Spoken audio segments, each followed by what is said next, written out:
Hoy en día, más de 5 décadas después de su muerte, la figura de José Alfredo Jiménez continúa generando millones de dólares anuales a través de sus composiciones inmortales.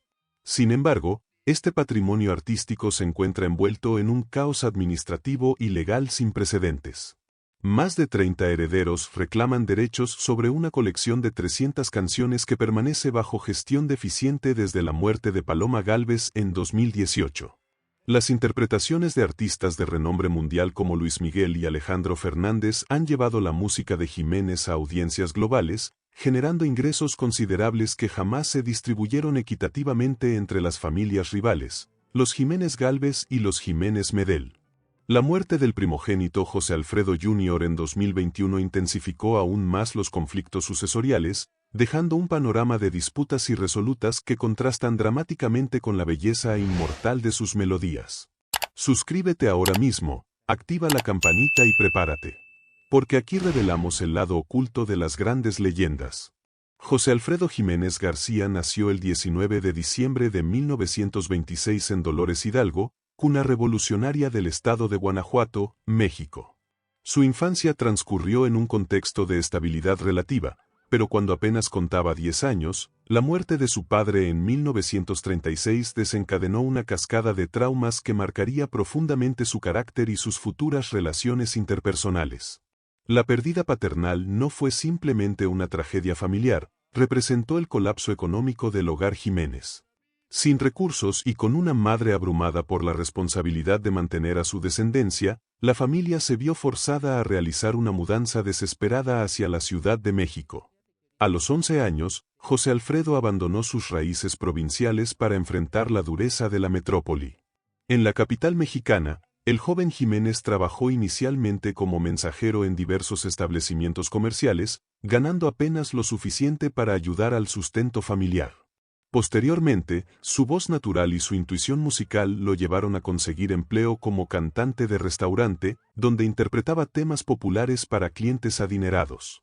Durante un breve periodo experimental, llegó incluso a desempeñarse como portero profesional en equipos de fútbol, aunque esta carrera deportiva fue efímera y poco documentada. El destino de José Alfredo cambió radicalmente cuando el músico y compositor Andrés Huesca lo descubrió mientras laboraba humildemente limpiando mesas en un restaurante de la Ciudad de México. Huesca reconoció inmediatamente algo extraordinario en aquel joven humilde, una sensibilidad melódica innata que trascendía su educación formal limitada. Con el apoyo de Huesca, Jiménez realizó su primera transmisión radiofónica en 1948, un acontecimiento modesto que sin embargo marcaría el inicio de su meteórica ascensión en la industria musical mexicana. Su capacidad para componer baladas profundamente emotivas capturó la atención de veteranos consagrados de la música mexicana.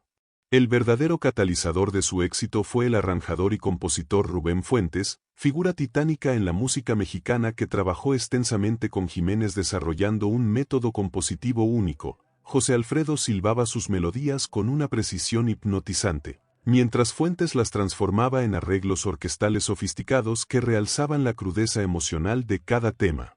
Esta colaboración produjo algunas de las canciones más paradigmáticas del siglo XX mexicano.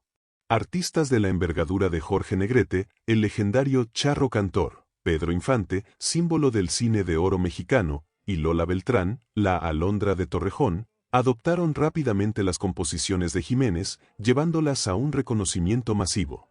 Su ascenso fue prácticamente sin precedentes en la historia de la música mexicana. En 1952, el compositor, ya con cierto reconocimiento artístico incipiente, dirigió una serenata elaborada a una joven muchacha llamada Paloma Gálvez. La canción elegida para este acto romántico fue Paloma Querida, una composición que él mismo había creado específicamente para expresar sus sentimientos hacia ella. El gesto resultó efectivo, y ambos contrajeron matrimonio en ese mismo año. De esta unión nacieron 2 hijos, José Alfredo Jr., quien heredaría el nombre paterno, y una hija también llamada Paloma, creando así una línea dinástica que perpetuaría el apellido familiar en la industria musical.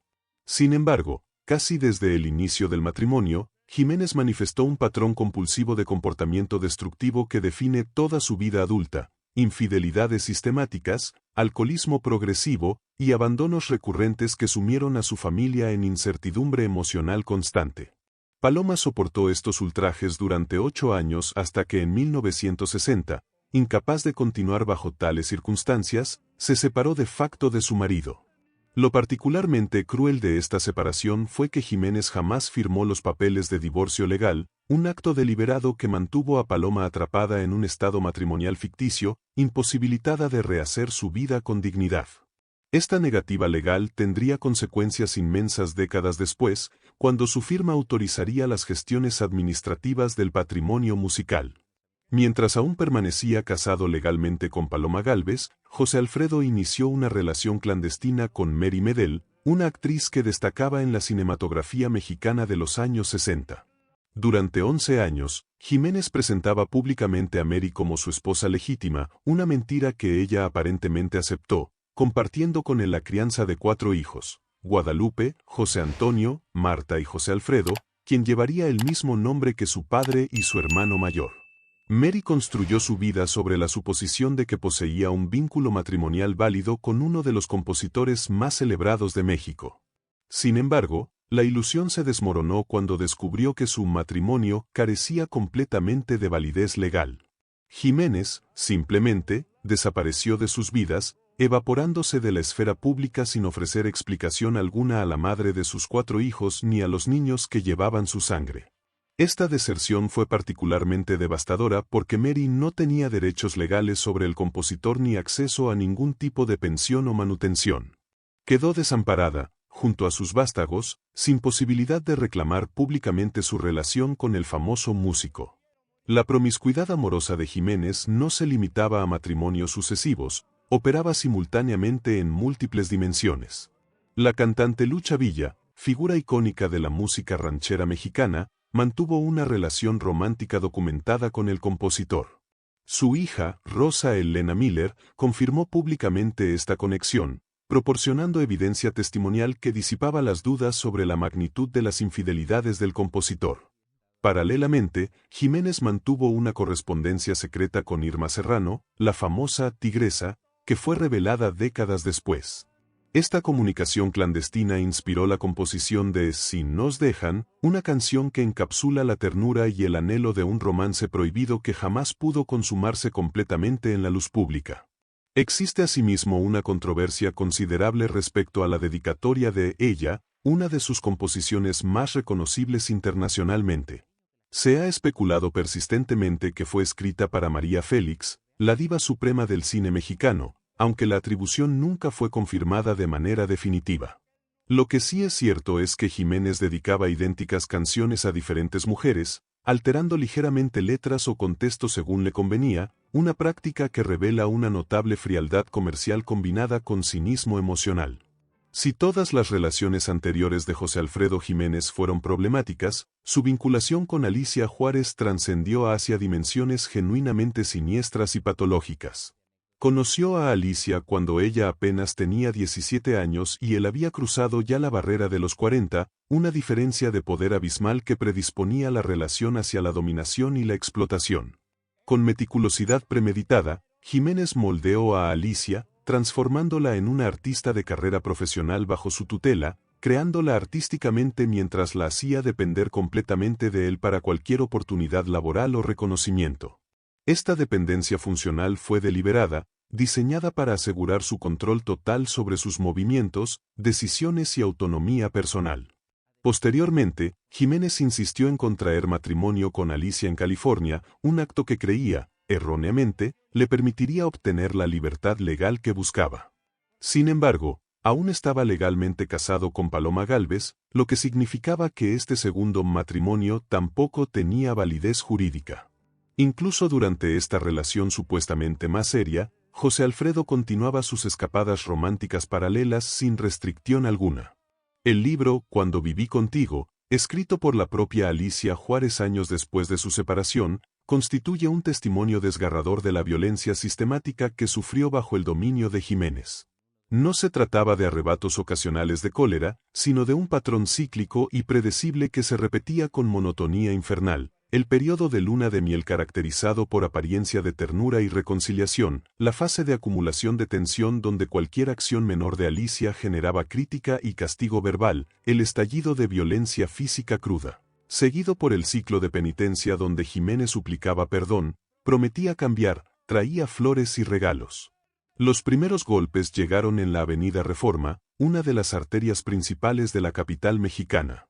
En un evento público, Jiménez arrastró a Alicia por los cabellos sin que nadie interviniera efectivamente, dejando un rastro de humillación que marcó el inicio de una era de terror doméstico sostenido. Alicia vivía en un estado de vigilancia permanente, anticipando los estallidos de violencia, intentando predecir qué acciones inocentes desencadenarían la ira de su pareja. El alcohol había sido siempre su aliado más íntimo, pero durante su relación con Alicia, Jiménez escaló su consumo de sustancias al incluir cocaína de manera habitual, potenciando su paranoia, su agresividad y su impulsividad violenta. Una anécdota particularmente reveladora vinculada a la composición de El Rey, una de sus canciones más populares internacionalmente, ilustra la profundidad de esta violencia.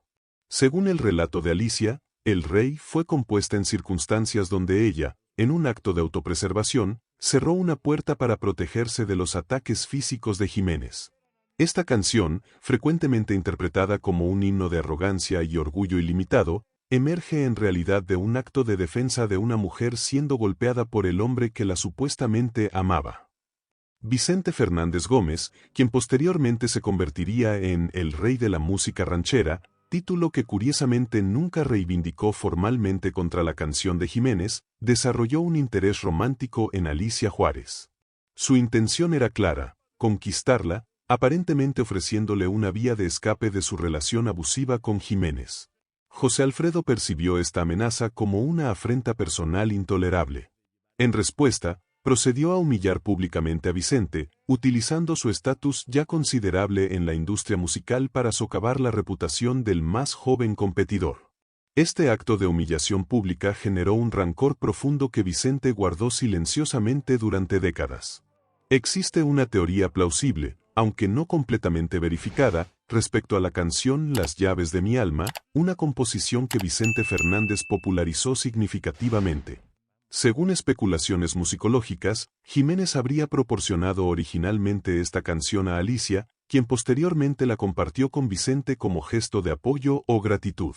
Si bien esta narrativa no está documentada de manera definitiva, la tensión subyacente entre ambos compositores durante sus vidas sugiere una complejidad mayor que la que frecuentemente se reconoce en historias convencionales.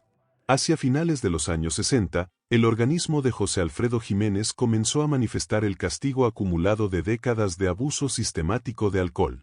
Un diagnóstico de cirrosis hepática lo confrontó con la mortalidad de manera innegable. Los médicos fueron explícitos: la abstención inmediata del consumo alcohólico era requisito indispensable para extender su vida. Durante 2 años, Jiménez demostró una capacidad sorprendente para la sobriedad, abandonando gradualmente la bebida que había dominado su existencia desde su juventud. Sin embargo, la promesa de prolongación vital demostró ser insuficiente para contener los demonios internos que lo acosaban. Retornó a la botella con decisión feroz, comprendiendo aparentemente que prefería una vida corta bajo el influjo del alcohol que una existencia prolongada de abstinencia. Este regreso deliberado a la autodestrucción selló su destino.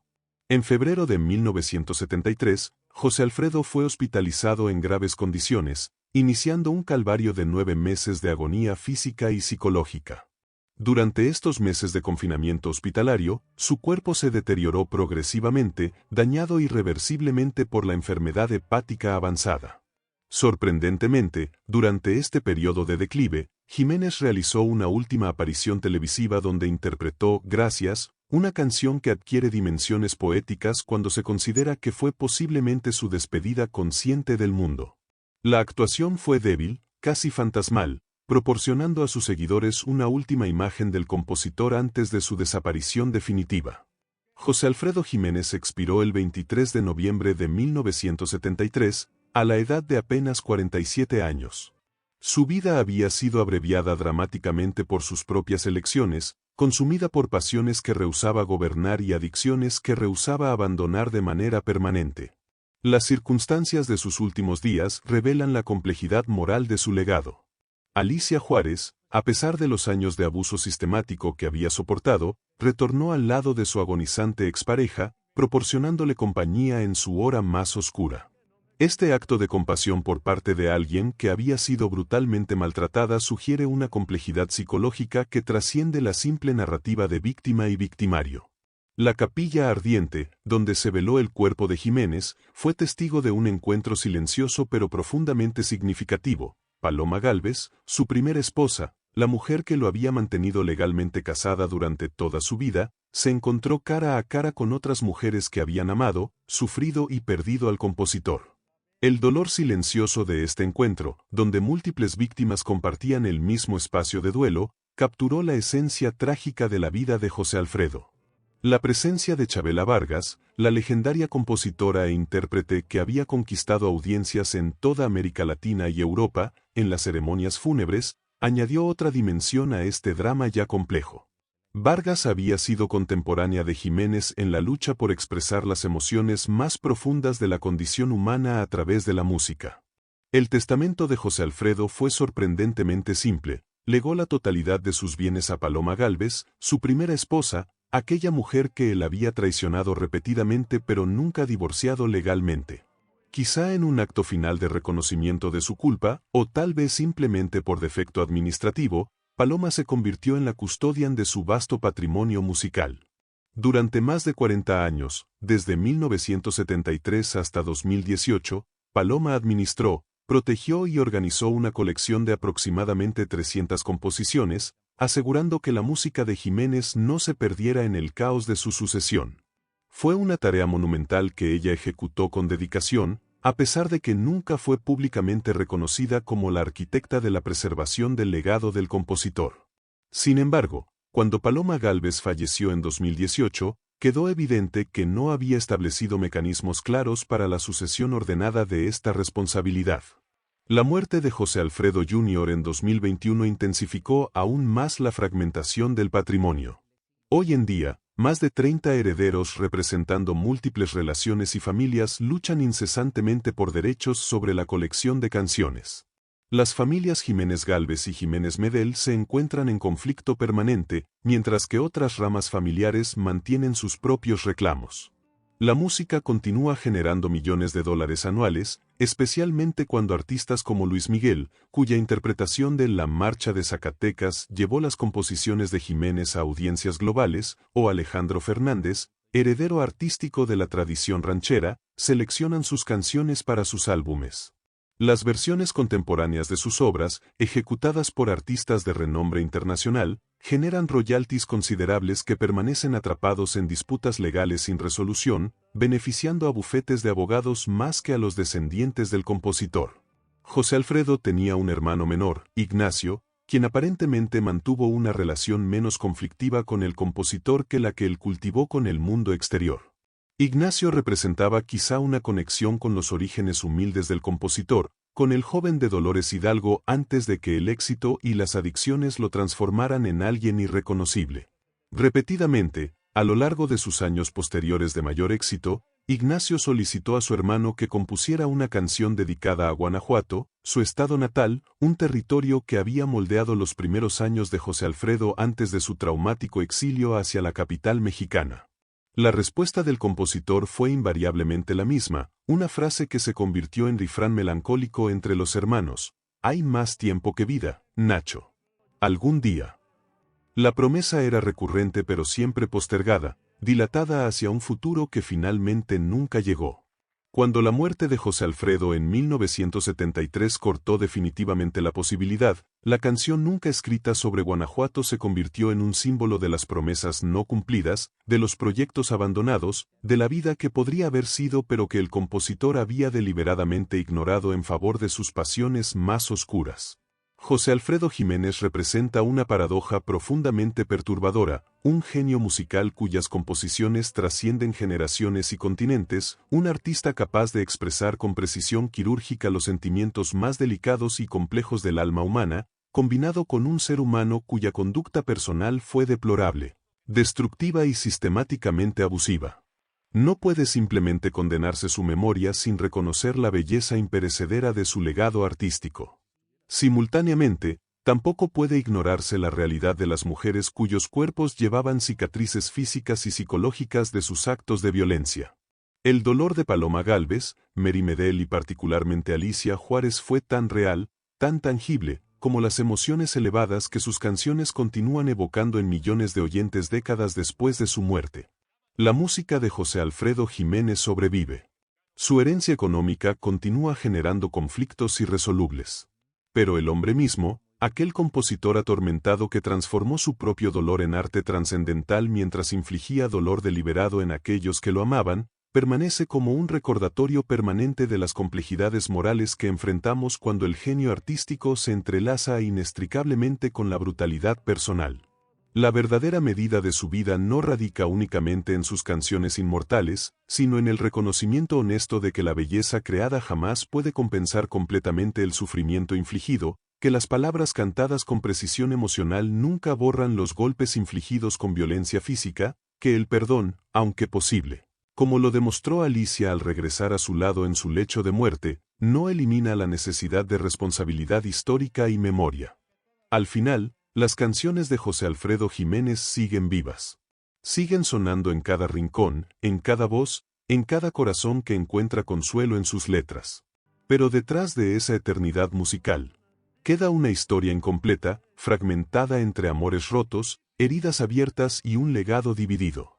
Porque la verdadera historia no termina con su muerte en 1973. Continúa en los conflictos, en las familias enfrentadas, en las verdades que tardaron décadas en salir a la luz. Y aquí es donde surge la pregunta más incómoda de todas. ¿Puede el arte inmortal justificar una vida llena de contradicciones? Tal vez la respuesta no sea simple. Pero lo que sí es seguro, es que la leyenda nunca cuenta toda la verdad. Si esta historia te impactó, suscríbete ahora mismo, deja tu like y comparte este contenido. Porque entender a los íconos también implica mirar sus sombras. Y no todos están preparados para hacerlo.